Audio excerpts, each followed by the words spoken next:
অর্থাৎ এরপর ছিল ভ্রমণের পালা। সবাই একসাথে গাড়িতে রওনা দিলাম সিরাজগঞ্জ ক্রসবার 3-এর উদ্দেশ্যে। সেখানে গিয়ে প্রকৃতির অপার সৌন্দর্য উপভোগ করলাম কিছুক্ষণ। আমাদের প্ল্যানে ছিল নৌকা ভ্রমণ, তবে নৌকা আসতে কিছুটা সময় লাগছিল। তাই অপেক্ষার ফাঁকে আমরা কয়েকজন কাছেই থাকা কাশবনে চলে গেলাম। কাশফুলের সাদা সমুদ্রের মাঝে দাঁড়িয়ে ছবি তুললাম, হাসি আনন্দে ভরিয়ে দিলাম পরিবেশটা। কিছুক্ষণ সেখানে কাটানোর পর আবার চলে আসলাম যথাস্থানে। এবার এসে গেল আমাদের নৌকা। সবাই মিলে এক এক করে উঠে পড়লাম নৌকাতে। আমরা ছেলেরা কয়েকজন উঠলাম নৌকার ছাদে। নৌকাওয়ালা মামা তার ইঞ্জিল চালিত নৌকাটি চালু করে দিল। নৌকা চলতে লাগলো তার আপন গতিতে যমুনার বুক চিরে। আমরাও নৌকার গতির সাথে সাথে চলতে লাগলাম নদীর এই শান্ত রূপ দেখতে দেখতে। নদীতে কিছু জেলেরা মাছ ধরতেছিল। নদীর এই অপরূপ সৌন্দর্য দেখতে দেখতে আমরা নিজেদেরকে বিলিয়ে দিলাম প্রকৃতির মাঝে।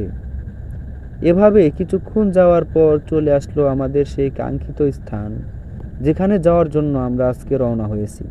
এটাকে আপনারা চর অথবা দ্বীপও বলতে পারেন, কিন্তু আমার মতে এ যেন নদীর মাঝখানে ভেসে উঠল এক টুকরো গ্রামের ছবি। গ্রামের নাম ছিল বর্ণী। সেখানে ছিল একটি ছোট্ট প্রাইমারি স্কুল। স্কুলের পাশেই ছিল একটি খেলার মাঠ আর একটি কাঠের পুল, যেই পুল দিয়ে প্রতিদিন গ্রামের শিশুরা স্কুলে যায়। পুলের পাশেই ছিল একটি ছোট্ট জাল। আমাদের এক বন্ধু জালটা দেখে আর লোভ সামলাতে পারল না। সে গিয়ে জালটা ভর দিল এবং সেখানে কিছু মাছও ধরা পড়ল, কিন্তু মাছটা রাখার জন্য উপযুক্ত জায়গা না থাকায় মাছগুলো আর ধরা হলো না।